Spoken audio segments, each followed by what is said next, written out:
All right, it does look like admissions has slowed, so I'm going to go ahead and get started so we can just take advantage of our time.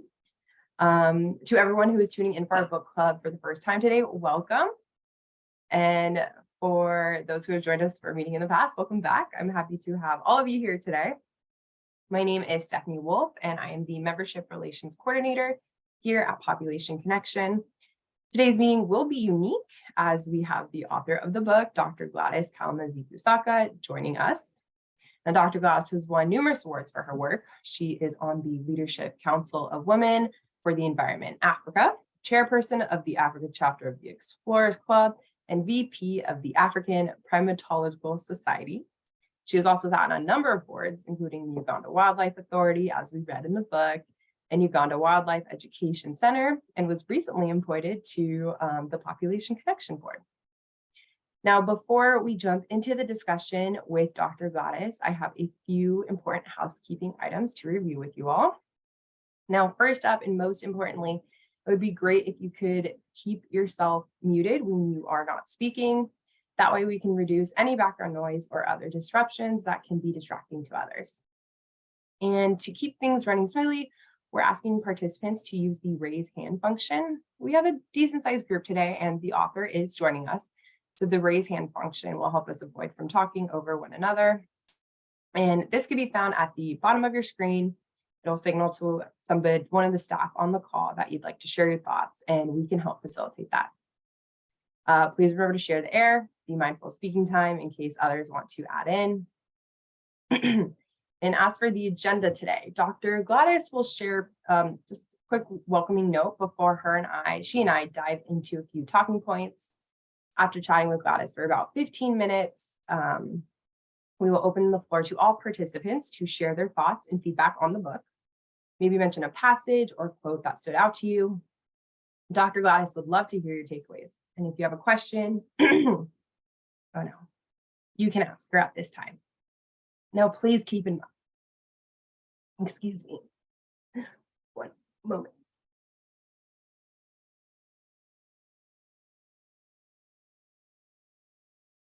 I can jump in. Dr. Gladys, would you like to get started?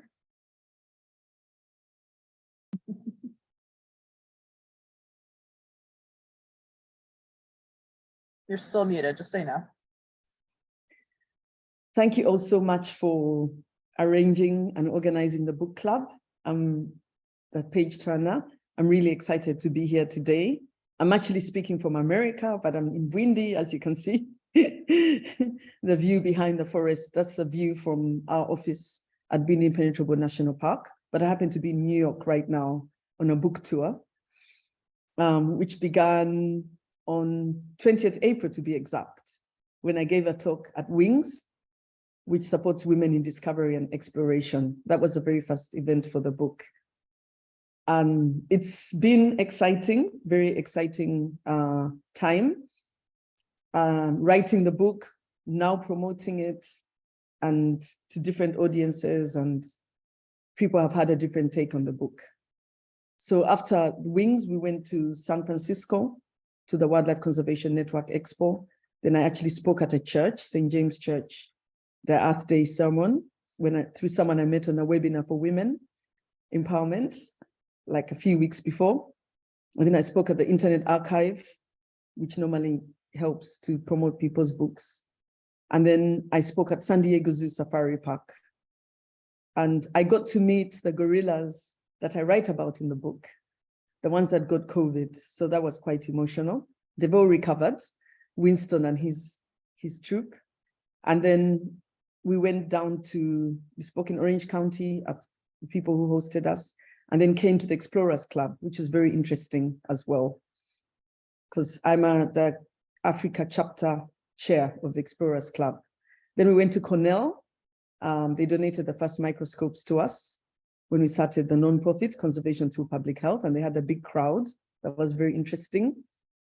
And then we moved on to Washington, DC, and spoke at the Smithsonian Zoo. And I met some vets there who had met in Uganda and other people there as well, and visited the gorilla exhibit. And then we went to the Wilson Center, where I've spoken many times, and that's how I got to first meet Population Connection. And there, the former US ambassador to Uganda was a discussant, Ambassador Deborah Malek. And she had some very important insights. She asked me how we convinced the government to do the right thing. And that was interesting. And then after that, we went to Georgetown Bookstore. And the last talk I've had so far is Franklin Park Zoo in Boston.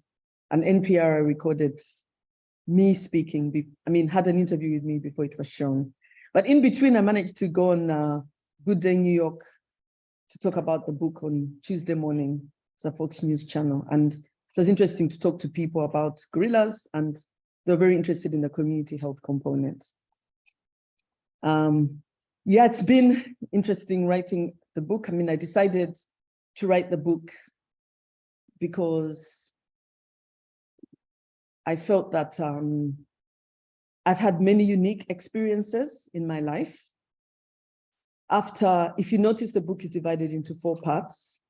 The first part is becoming a conservationist. What led me to become a conservationist? Then the second part is about becoming a wildlife veterinarian, because that's really how I started working in conservation. And then when I discovered One Health, and we started One Health, before it was called One Health, actually, that was over 20 years ago. We started the nonprofit Conservation Through Public Health. This year we celebrate 20 years. And then the last part of the book is sustaining conservation, because increasingly as you go along, you find it's very important to be able to keep everything you're doing going. And how do you keep it going? And so with the first part of after I'd finished working as Uganda's first wildlife vet, I really wanted to write a book. And I photocopied all my notes from the time that I had been there. And I said, I got a chance to do a zoo medicine residency and master in specialized vet medicine at North Carolina State University and Zoo. And I thought, now I'll have time to write. But of course, it was completely busy. I was working 6 days a week, apart from Sunday. And so I never had time to write. And then shortly after that, we started a nonprofit. My husband was the first donor with $100. We each put in $100 as poor students doing a master's. We opened a bank account in Wachovia, which is no longer existing, but I think it's now called Wells Fargo, because now we have a bank account there. And we were all set to go. Then I was pregnant with our first child, and someone told me, you can't start an NGO, a nonprofit, and have a baby at the same time. A friend of a friend. And I thought, well, I think we just have to do that. And so, but it did take up a lot of our time. And so I wasn't able to write. And it's been a journey that has kept going. But finally, I thought in 2019 that I'm going to forget everything that I wanted to write about from the very beginning. And it's been a journey discovering One Health. The way that we wanted to do it at the beginning is not the way that we ended up evolving to do it. And every single day I was learning something new. This was before the pandemic. And we already started trying to look for a publisher. And then the publisher came along. Then when the pandemic came along, suddenly we're super busy because we had developed a One Health approach that could address the pandemic. We had developed a model, to prevent zoonotic disease and prevent people and wildlife making each other sick, people and animals making each other sick. And we ended up being considered essential workers when everyone else was locked down. So we're busier than everybody else in the country because we're just running up and down, trying to prevent people making gorillas sick, trying to prevent people picking up COVID from each other. And so it was very, very, very busy time for us. But that's around the time that I found the book agent and we started writing proposals to publishers. And in the middle of the pandemic, beginning of 2021, we got the publisher. And yeah, we've been writing a lot. I actually had so much to write. Today I had breakfast, brunch with my editor. She came down to see me. And she kind of said to me, you know what, there's so much good stuff that didn't get in the book. You should write another book. But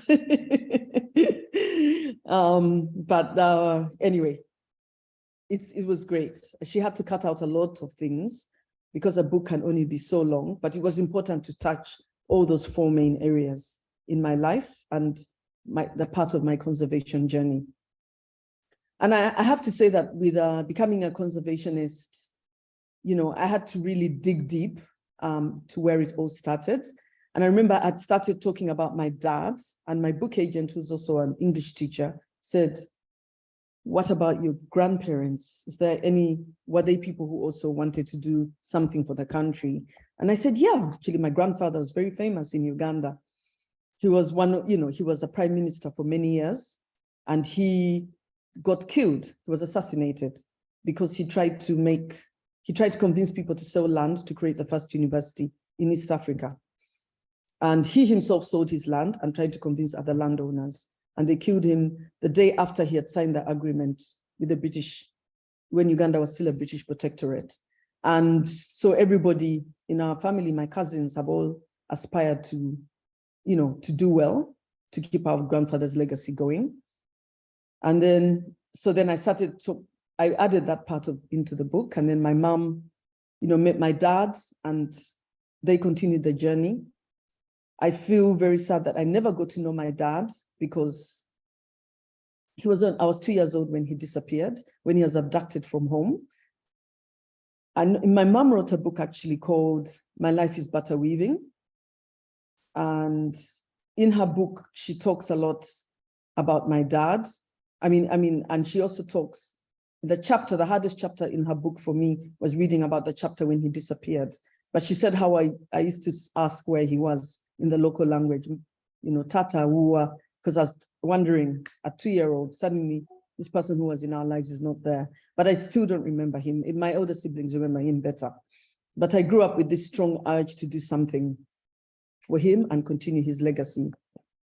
My mom, after joined politics, after that government was overthrown, Idi Amin was overthrown, where he was abducted, and she wanted to continue his dream. But I grew up in a home with many pets, because I was the last born of a family of 6, and my sister, who I followed, was 5.5 years older than me. And so the pets became my companions. And one particular pet who didn't belong to us, but the next door neighbor, made me get interested in exotic animals. It was a velvet monkey that used to come home and pull the cats and dogs' tails, play the piano. One time he played the piano, which freaked me out because I was practicing and I felt like I wasn't alone. And suddenly this monkey sat down on the stool and played the piano. And I was like, whoa, they're so intelligent. Not only does his fingers look like mine and, on top of stealing food from the kitchen, he was a very intelligent monkey. I must have been around 8 years old. But eventually I got to set up the wildlife club in my high school. That made me feel I want to be a vet who also works with wildlife. Because when we went to the national parks, there was hardly any animals and no predators. So we could even walk because they had all been poached. And elephants had even gone to DRC for safety. And I felt like I wanted to be a vet who brings back the wildlife. And then during my vet school, I could come back home to do some of my studies at home. And I worked with chimps in the zoo that were victims of the bushmeat trade. I worked with chimps in the wild and the Budongo Forest Project. And then I worked with gorillas in the wild. And when we were at Bwindi, I saw quite clearly how tourism is supporting communities, because tourism had just begun. There were 2 gorilla groups. It had started the year previously. People were so excited to have jobs, because previous to that, they could only maybe be outgrowers at the tea factory. And everybody was excited. They were either hired as rangers. We used to call them born-again poachers, because they stopped poaching to become rangers, and they were earning more money protecting wildlife rather than killing it. And also some of them were porters, carrying your luggage to the gorillas. Some were selling crafts and accommodation. And I could see how the tourists were supporting them, because I used to go up with the tourists. So that was a very important place for me to be as a vet student, being in the tourism site and not the research site. And at the end of it, I felt like I wanted to be a full-time wildlife vet. But one thing that struck me was, as we got to Bwindi, I thought we'd go to the ends of the earth, because there's a very hard edge between the community and the park. And the hard edge was because of the very high human population growth and density, which was like 300 people per square kilometer. And when it became a national park, people were not allowed to cut trees anymore, but the gorillas sometimes come out because they went back to areas where they used to range before their habitat was cut. And they came out because Now they had lost their fear of people. In order to habituate a gorilla, you have to get them used to people within a distance of 5 meters. And now they were habituated enough that they had lost their fear of people and they could go out without fear of being hunted. And so that was very interesting for me. Shortly after that, 2 years later, I got the job as the first vet for the Uganda Wildlife Authority. I wrote to the executive director, sent him my research report and said, I think you need a vet and this is what a vet does. And he said, yeah, we're thinking of hiring a vet because tourism has begun and we are concerned that tourists will make gorillas sick with the fatal flu such as COVID-19, something similar like COVID. And he's like, would love you to come. So I was a bit surprised because I didn't have the experience yet in wildlife. But I came, and when I came back, I learned from a vet who used to work in Rwanda, the Mountain Gorilla Vet Project, and she was now setting up an NGO, International Gorilla Conservation Program. She's their country director. And I also learned from vets in Kenya. And as we were setting up the vet unit, the very first case I had to handle was a scabies skin disease outbreak, the critically endangered mountain gorillas. And it was eventually traced to people living around the park. Sadly, we lost the baby gorilla, but we were able to treat the rest with ivermectin, which is a very good drug for parasites, but it's not a good drug for viruses or COVID. And it worked, all the gorillas got better, but we started asking ourselves, where could it have come from? And when we found out that it came from people, because there's a very high incidence of scabies in low-income groups of people who don't wash often, their clothes often, and don't bathe often, we felt that, and we met with the local communities 4 years later, after the scabies outbreak. Everyone felt I should be the best person to do it because I'm the only vet in the organization who has any form of public health training. We found that people leave dirty clothing on scarecrows when gorillas come out into their gardens. They openly defecate, they don't cover their rubbish heaps. And I even felt that me being the only vet should lead a health education program.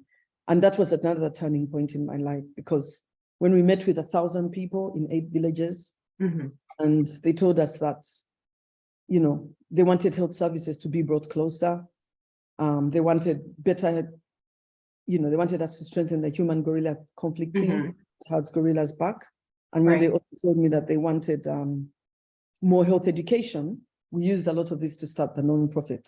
I realized that we couldn't keep the gorillas and their healthy and their habitat secure without improving the health and well-being of the local communities. And that's when my One Health journey really began. So after the zoo medicine residency, we started the non-profit. And although we focused on preventing zoonotic disease, family planning came into the picture. Because even looking for funding in Washington, DC, to start the organization, USAID kept saying that, we have something called population health environment. And I was thinking, nah, we're not about to distribute condoms to people around the national park. We want to prevent zoonotic disease transmission. And we finally got a donor who was able to support that in the people and the animals to prevent disease between people and animals, which was fairly new, a very new concept at the time, integrating conservation and public health together. And then when they saw how we were working to prevent tuberculosis between people, wildlife, and livestock, family planning, they convinced us to start a family planning program. And when I looked around, I realized that many people had very many children. They couldn't keep them healthy, and they were still getting sick, and they couldn't break the poverty cycle because half of them were going to school and half were chasing wildlife from the garden. And so the family planning program made a lot of sense. And we started doing that, working with a lady called Dr. Lynn Gaffikin, who had been doing similar programs as a PhD fellow in Madagascar, working with World Wildlife Fund and Wildlife Conservation Society. And so the family planning program began, and it's really empowered the women. Suddenly they were more in charge of their destiny. They didn't have to have a baby every year. And then the men, it was like it was better for them to better balance the family budget and reduce poverty in their home. So that has been very exciting. And I write a lot about that. But also I write about how we help to influence national policy, because the most popular contraceptive was the injection. And we were part of a group that worked with Family Health International to make it a national policy through the work we did at Windy and other NGOs they worked with around the country. And that was very exciting. And I was in the room when the president of Uganda, who had been against family planning for so many years, because he felt that the best way to keep family planning, the best way to develop the country of Uganda was for people to have many children, like China did. Just like, no, it's the exact opposite, actually. So he finally understood it, because people talked about the demographic dividend, and in that particular conference, the very first family planning conference in Uganda, the president agreed finally that family planning is good as long as you improve education and economic status of people. So I was excited when that happened. And during that time, I also gave a talk a few days later in the same session, the next day, about family planning from non-traditional sectors, such as the conservation sector. So that was very exciting to be part of that. But I also realized it was an entrepreneurial journey. I didn't really realize I was an entrepreneur until I got to meet Ashoka. And Ashoka supports leading social entrepreneurs who have systems changing ideas. And they liked the fact that we were merging wildlife management and rural public health to create common benefits and resources for people and animals. And that was a new idea that could change. It's a systems changing idea that could work all over the world. And I'm so excited that a lot of people have adopted the One Health approach all over the world. This led us to winning the UNEP, United Nations Environment Programme Champion of the Earth Award in 2021. Amazing. For having a One Health approach to conservation, which is also empowering women, which we're very excited about, as well as preventing zoonotic disease and having a better coexistence between humans and wildlife. And gorilla conservation coffee is something else that we promote, which I got into. Yes. Entrepreneurial journey. My husband brought up that idea, because as you're visiting the gorillas, you could always cross coffee farms. And these farmers were not getting a steady market or a fair price. And they're still going into the forest to poach and collect firewood. So we've started building a global coffee brand to save the gorillas, and give them above market price for good coffee, which is really very good coffee, because it was among the top 30 reviewed by California, Coffee Review in California 2018.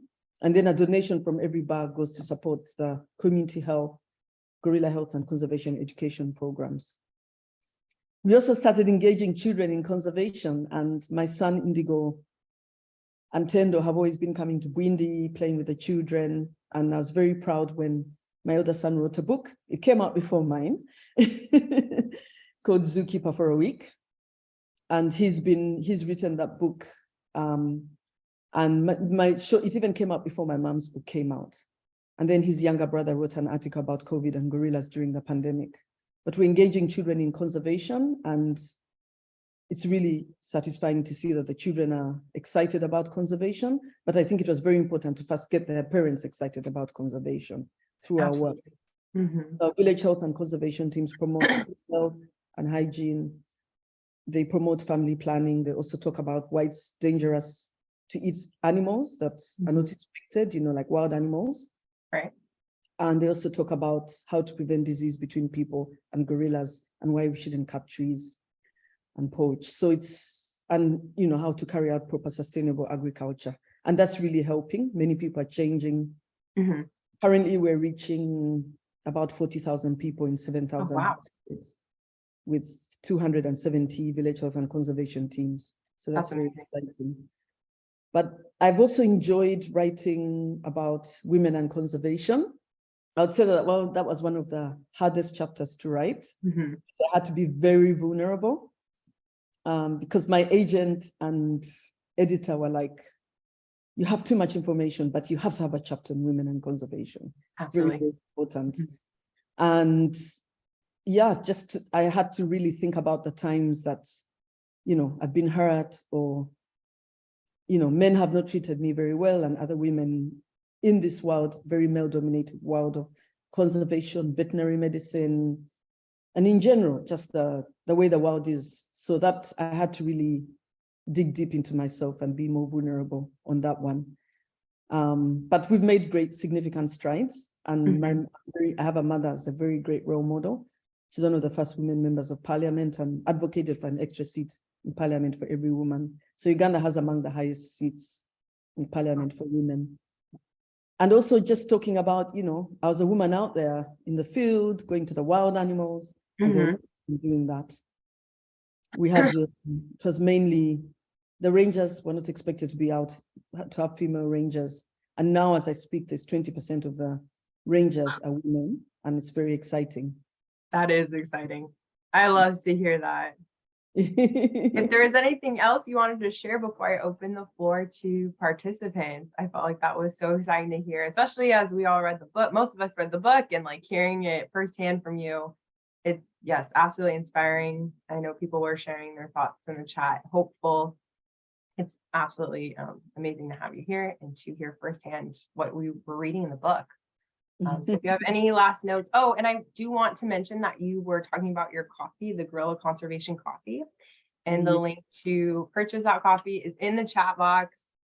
You can get a subscription, and it helps directly the gorillas that she's working to help conserve their habitat.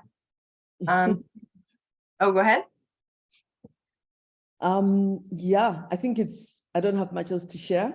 Okay, great. I'm so happy that I'm vice president of the African Primate Society, so we're really building a homegrown movement of Africans who are ready who are taking a lead in protecting their wildlife, which is much better for everyone. Yes, we'd all love to support that.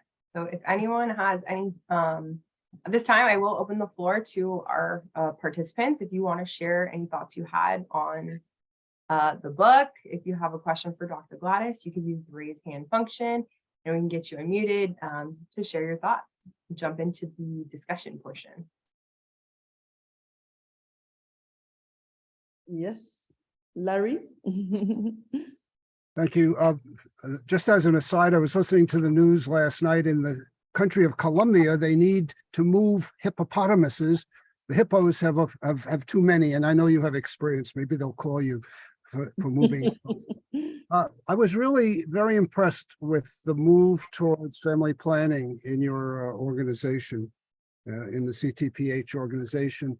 I did a quick look at the Population Reference Bureau's data sheet, and I saw that Uganda has a total fertility rate of 4.6. But I looked at some of the others, Niger, 6.7, and Somalia, 6.1, and Chad and DRC over 6.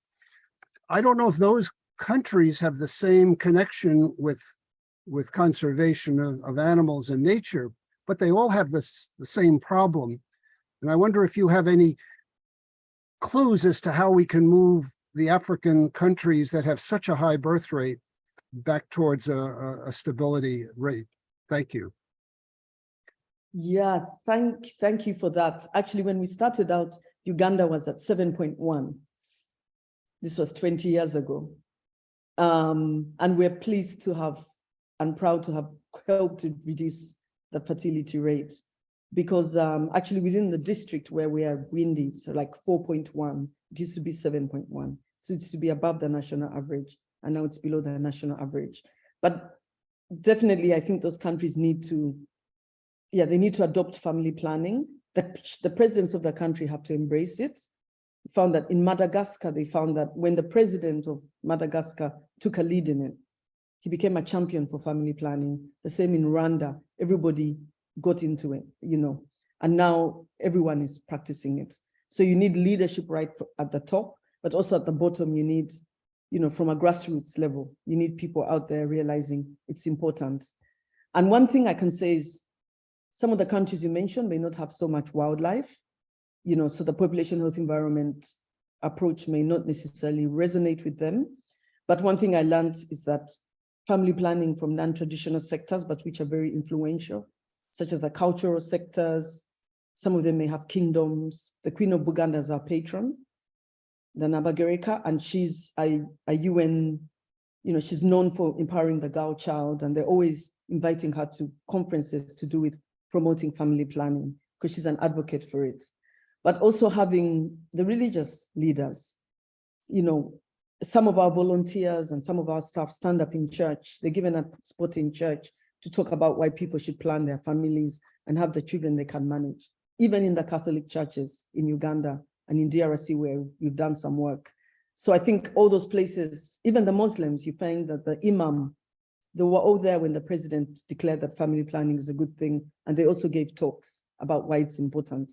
So it depends on whichever religion people are, but bringing in the religious leaders can really help to bring down the fertility rate in those other countries as well. Thank you, Dr. Gladys. I see, Joan, you have your hand raised. If you want to unmute yourself.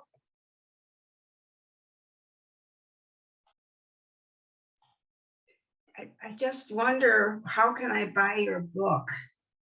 Oh, Can I get it through Population Connection? I can go ahead and take that, Gladys, if you want. Or do you want to mention the Amazon and Barnes and Noble links? Yes, it's on Amazon, Barnes and Noble. Maybe you could paste them. Yes.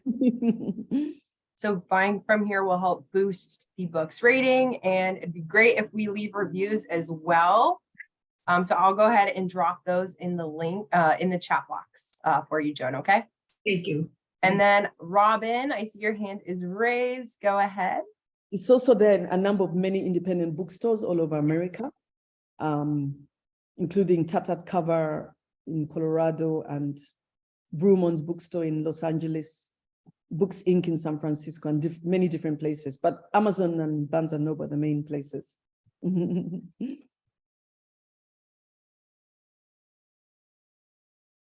Shall I ask? Yes, go ahead. First of all, Dr. Gladys, thank you for all the work you've done. It's an honor to ask you a question. Thank you. I remember at the end of the book, if I got this right, you said the gorilla population had grown so much in Burundi, and I'm not sure where else, that more land was possibly needed to support more gorillas.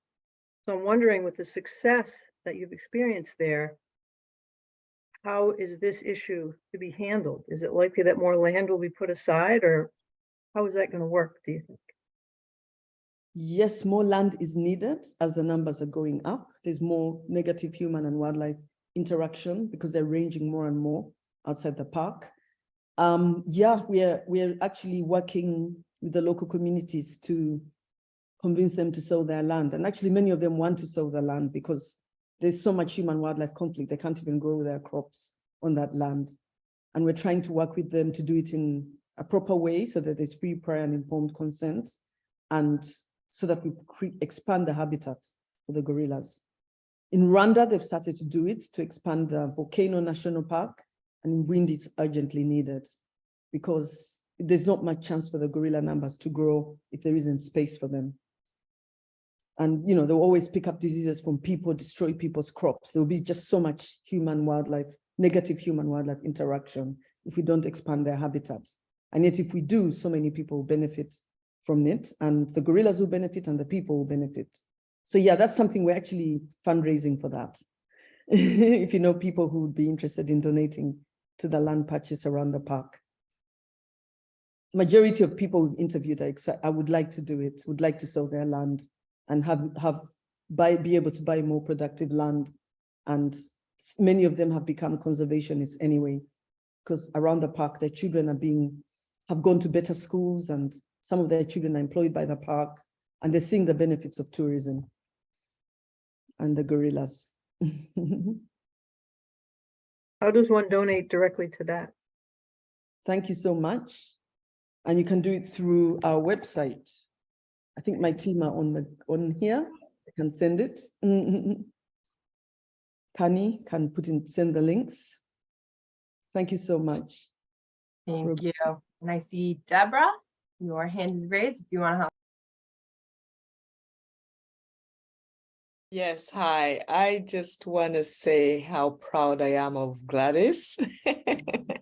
I visited Burundi must have been about 20 years ago. In It must have 2000. been about 20 years ago. She's the one who, I'm a Ugandan, but it took Gladys and her work to take me to Burundi for the first time. And ever since, I've just seen her grow and grow, and you know, her work is amazing, and she's just a trailblazer as an outstanding woman leader as well, and an outstanding social entrepreneur. So I'm just like, Thank you so much. And Debbie is in the book. You read about her. Because her organization nominated me to become an Ashoka Fellow. They accepted me as an Ashoka Fellow, and she had to come and see for herself before that could happen. And that was fun bringing you out to Bwindi. I'll just hop on real quick. I want to say there are a lot of links being dropped in the chat box, and I will happily consolidate these in a wrap-up email so you can easily reference them and check out all the amazing things going on with Dr. Gladys and her work at Conservation Through Public Health. So have no fear, if you miss them in the chat, you will get them. And Mark, you waited so patiently. Thank you. I see your hand is raised. Gladys, can I answer my question in the Q&A? I see. Your question is broadcasting that 2 children per couple the norm, and what are your neighbors doing as the best tool? What If broadcasting that 2 children per couple is the norm, and what your neighbors are doing is still the best tool. Yes. I mean, I would say that in Uganda, we haven't yet got down to 2 children per couple. It's like in the rural areas, women were having as many as 10 children per woman. And so we started off like at least have 4. So it's gone down to 4. Most people are like at 3 kids, 3 or 4 children per couple. And we're slowly getting down to 2 children per couple. We haven't yet reached there yet. But one thing that we've used a lot is education, behavior change, communication. And in the rural areas, we have like a flip chart that shows the family that has too many kids and is really struggling, and they have very bad outcomes at the end. Children die early, and the father's caught poaching, goes to jail, so does his son. There's a lot of negative outcomes in domestic violence, frustration. And then the family that does family planning has 4 children. The children are all able to go to school. They're all able to get enough food to eat. They don't have to enter the forest to poach and collect firewood. And when the gorillas come out, they know how to call the human gorilla conflict team to herd them back. Unlike the other family that tries to do it themselves, they get hurt. And there's a lot of, possibility of disease transmission between people and gorillas. And then later on, in the good family, the boy becomes a ranger, the girl becomes a nurse, and they have a graduation party. And the outcome for the second family is much better than the one for the first family. And a lot of people have changed because of that. A lot of behavior change, communication is needed to move people to the next level. But there's free contraception for people in Uganda. Uganda gets donations, and actually Population Connection advocates for free access to family planning, contraceptive all over the world by advocating to the Senate to vote for UNFPA to get more funding. And so all of that really helps to make sure that as long as the contraceptives are free, then the next thing is now just doing the education so that it reaches to everybody where it needs to go. But even in a country like DRC, where we have a small program around the Virunga area, people tell us that they want to embrace family planning because they want to reduce poverty in their home, although it's a largely Catholic country, but they don't have as much access to free contraceptive as they do in Uganda. So it's just a matter of getting all those pieces together and making sure women can, a lot of women have an unmet need for family planning, but through this, they're able to plan and have the children they want to have. Absolutely. Thank you. I don't see anybody's hands raised. Does anybody want to chime in on their thoughts? If not, I have a few talking points I'd love to run by. But I want to make sure you all have your chance to speak if you would like. So I'll just give you a sec to hop on.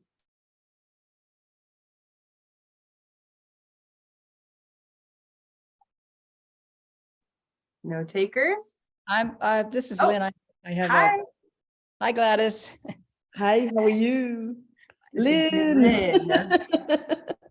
I want to put in a great pitch for this book. It sounds just like you. It's really a fascinating story, and it reads just like you. So anybody who hasn't read it, you really should. It's a great read. You don't want to put it down. And in response to some of the comments that have just been made, as Gladys mentioned, I've been involved with Gladys, actually involved with family planning and health, but also with their One Health before it was One Health. We first met on the Nakringo Trail years ago, over 20 years ago. But one of the things that I find that has been so successful for CTPH and Gladys and her team is that it is very, very integrated. It's involving conservation, but livelihood, other aspects of health, nutrition, hygiene. They trust the messenger, the community trusts the messenger. This has been a 20-year journey, or even longer, because Gladys has been there for longer, but it really is trusting. There's a lot of trust there. CTPH has been there for a long time, and they're going to be there. They're not a project that's coming in and leaving. I think that's very important. Again, the links to livelihood, involving women and men so that they are able to talk to each other, involving community leaders, having the community themselves choose the leaders, the community health and conservation workers. Also having partnerships, very successful partnerships with clinics, with women's groups, with district people, with the federal groups. There's all of this, I could say more, but all of this has contributed to why CTPH continues, why CTPH has good results, including, and I will very much validate what Gladys said, there was not much family planning at all. At one point, there was we could see no family planning being used. And then Gladys made the choice to integrate. It was time. Not at first, you didn't do it at first, which I was impressed that you said in the story that it wasn't opportune, but that you saw the links with poverty and said, it is time to link. And over time, to the point that the clinics now are following the model that CTPH developed and tested to expand family planning. So I could go on, but I just wanted to say these are some of the many things that have added to their success and how family planning has been incorporated and other aspects very integrated in Windy, around Windy and other places now. She's expanded. So congratulations. Thank you so much, Lynn. And you've been great. It's been a journey, but and you've been just great, a wonderful mentor to all of us. Yes, Larry. I wanted to ask a different question. Climate change is affecting many countries in many different ways. What is the effect of climate change on the equator? Is it going to affect the forests where the gorillas are? Will it affect the food production or food importing for the people of Uganda? Yes, climate change is an issue also in Uganda. We're getting unpredictable seasons and, a lot more flooding and a lot more drought. It is definitely affecting the food production. Actually, during the pandemic, a gorilla was killed, Rafiki, sadly by a hungry bushmeat poacher when tourism came to a standstill with lockdowns all over the world.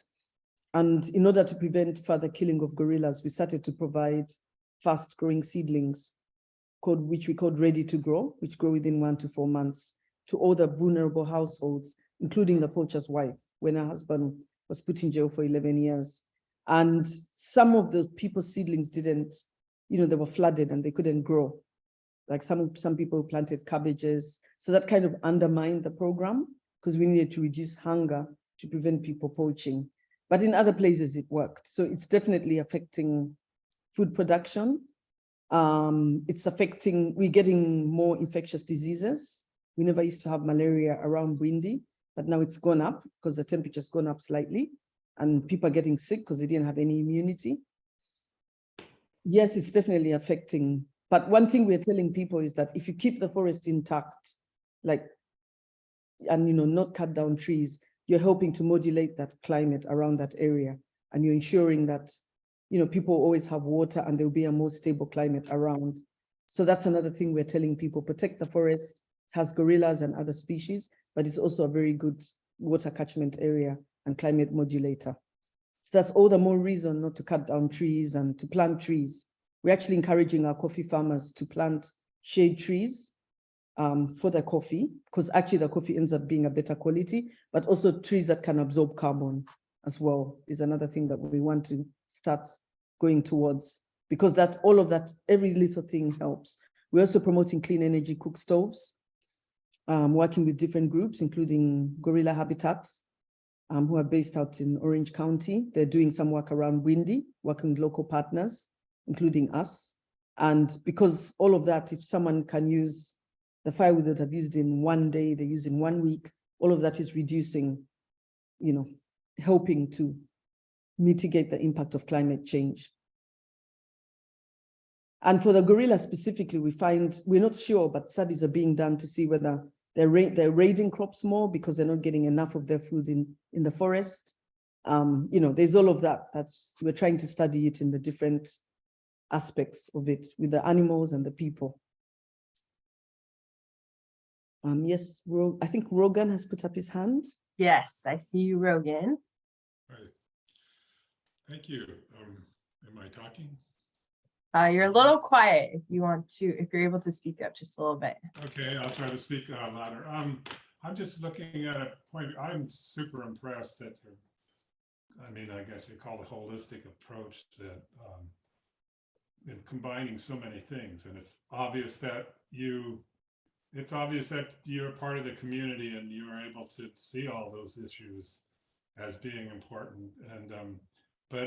And just in terms of my point of view, I was looking for a book club book, and I'm choosing this one, but I know the people in my book club, even though they're all professional women, anyway, I'm hoping that you would find outreach in book clubs, endorsement from Oprah or something of that nature. I don't know how you would go about it, but it's really impressive. But thank you. Yeah, and perhaps it's a little bit more oriented towards the people that are here that are institution activists, and I think the appeal to book clubs, I think could be really, really great. Anyway, thank you. And thank you for what you're doing. It's great. Thank you very much, Rogan. Thank you, Rogan. Wydell wants to comment. Go ahead. Sorry, you came out really loud, Mark, but we hear you. Go ahead. Not to be on the Q&A, you said you want to comment. Say again.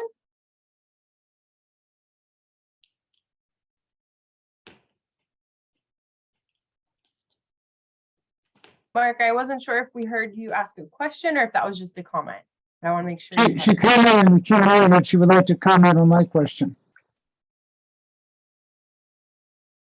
Want to speak, Natalie? Oh, I see. We answered the question live, so it clicks on the button.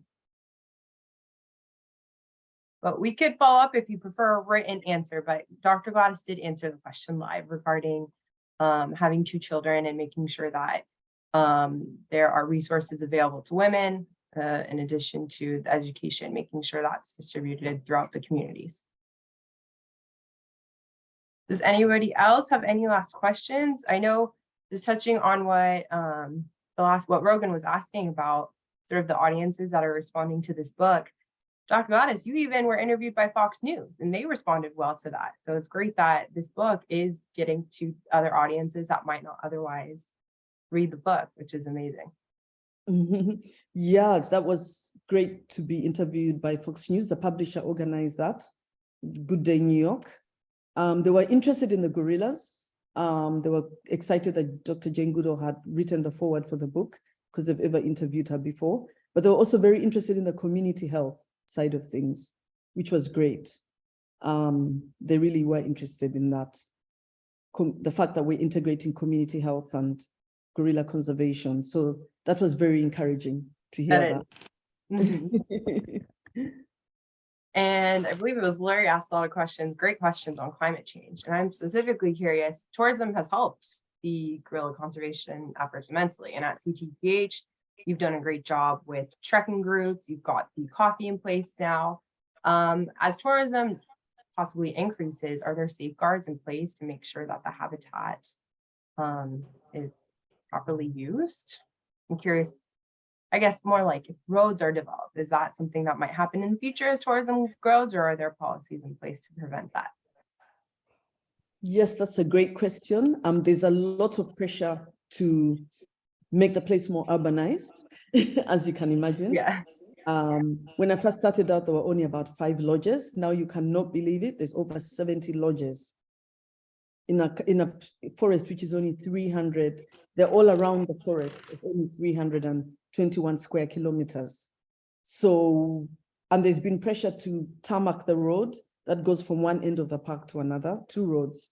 And there's, of course, the conservationists who've been fighting against it, because once you tarmac the road, animals are going to get hit and you're going to destroy all the other biodiversity. On top of making it difficult for gorillas and chimps and elephants to cross, they could get hit, and other monkeys. But there's other tiny biodiversity, frogs and, you know, all the other the small biodiversity, you know, the small species, the whole place will get destroyed. And actually, currently, Bwindi Penetrable National Park is a World Heritage Site, but it could stop becoming a World Heritage Site if, you know, we end up doing that. So there's that whole big fight between conservation and development, but tourists come to see pristine habitat. You know, they come all over the world. America has our largest percentage of tourists. They want to see a place that's natural, undisturbed, and that the animals are fine, and, you know, and living in a stable environment. And that's not possible if you start putting up roads. And in fact, all the lodges that are put there, they encourage people to do eco lodges, you know, with a minimum ecological imprint, you know, like, you know, minimal habitat destruction. And so all of that is kind of, yeah, it's a big battle. It is. But one of the biggest battles is there's what people keep wanting to habituate more and more groups. So actually, in the chapter of Is Tourism a Necessary Evil? It's like tourism is enabling people not to kill, and, you know, not to kill the gorillas and other species, and they're realizing gorillas are their future. They're more tolerant if a gorilla destroys their crops, because they know they're bringing money, they're giving their children jobs, they're lifting them out of poverty. But at the same time, it can be too much. And I would say that what helps Bwindi Park is that it's very difficult to go and come back on the same day if you visit gorillas in the middle of the forest. You can do it if they're at the edge of the forest. And so the gorillas in the middle of the forest are not habituated. And hopefully they never need to be habituated, because you still do need a control group that doesn't see people at all, you know, for various reasons. Could even be a disease outbreak, or if gorillas that are habituated to people are much more easily poached because they can't tell the difference between someone who's good and who's bad. So I think that's very helpful that we have some gorillas in the middle that don't have to be habituated. But it's a very big battle, because every time you habituate a group, you lift more people out of poverty. And the local governments and the people around really want that, because they want to, of course, reduce the poverty in the rural areas. So it's a great opportunity, but it has to be done carefully. All about balance. Yes. So we are getting close to the hour. So I'll invite anyone, if you have any last minute questions or feedback that you want to share before we end today's meeting, this is the time to do so. If not, we'll go ahead and wrap up. I'd like to really thank Population Connection for being with me in this journey. You know, I've spoken Our about pleasure. the Hill days, and John Siega was teaching us. He said, you really need to learn how to fundraise from individuals. You need to learn how to get your team here so we can help them with advocacy training.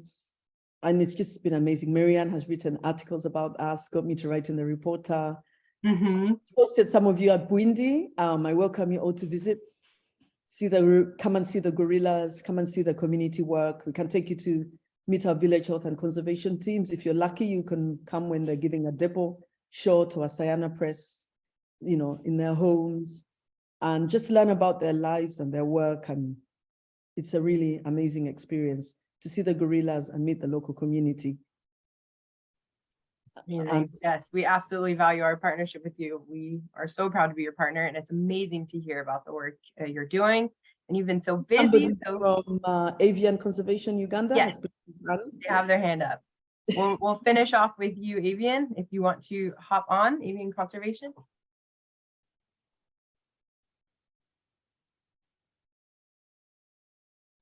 Hello, everyone. Hi. Hey, it's a beautiful evening back here in Kampala. I'm seated in Entebbe. I hope everyone can hear me very well, right? Yes, it's a quick one, and I will say thank you to Dr. Gladys, and I have a small question for you. what do you think would be the life of gorillas and the people around them without your efforts? What do you think it would be? How would it be like without your efforts? What could have been the lives of the people and the gorillas without your efforts? Thank you. That's an interesting question. I think I'd say that when we started conservation through public health, we got people to understand that you can't improve the health of the people alone, and that without thinking about the animals, and you can't improve the health of the animals alone without thinking about the people. So it's better to improve their healthcare together and address conservation together using a holistic approach.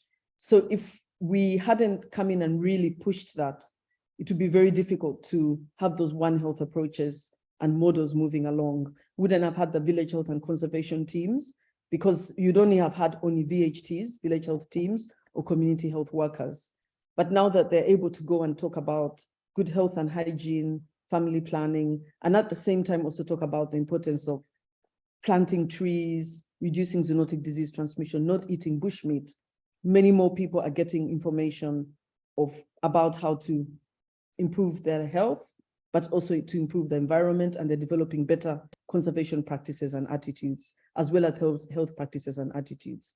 So it's enabling a lot of people to become conservationists who otherwise would be destroying the forest, the habitat of the gorillas, and there would be a greater level, I think, of zoonotic disease transmission. Because ever since we started, gorillas are falling sick less often. As people are getting healthier, gorillas are falling sick less often, and people are more tolerant of gorillas. I write in the book about Ruhendeza. When he died, people protected him. They said, even when our elders get sick, we look after them, because he chose to spend his last days in community land. He didn't want to fight with other gorillas in the forest for resources. And they said, even when our children get sick, our elders get sick, we look after them. And so they tolerated him taking an occasional banana plant or coffee berry. And then the day that he died, many people came to pay their last respects. And it showed how far tourism had gone, because of him, gorilla tourism began, and it changed people's lives forever. So just it's a One Health approach.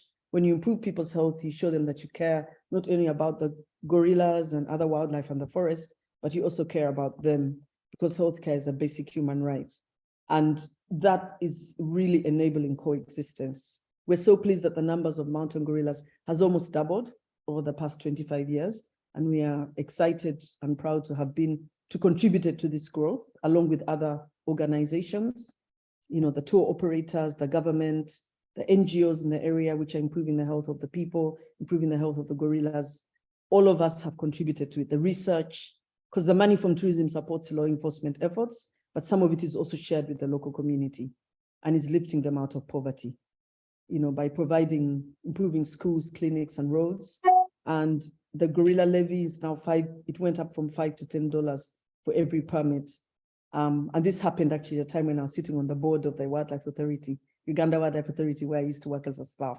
So I was very excited that people are getting more money from tourists coming through, and it's enabling them to coexist and thrive.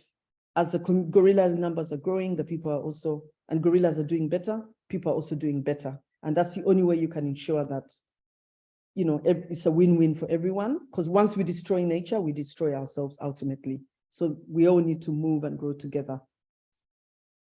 Absolutely. Well put, Dr. Gladys. Thank you. Perfect way to end. Thank you everyone for joining us today and asking your questions, participating. Of course, big thank you to you, Dr. Gladys, for joining us, especially on your book tour. You're so busy, and I appreciate your time and I value your partnership.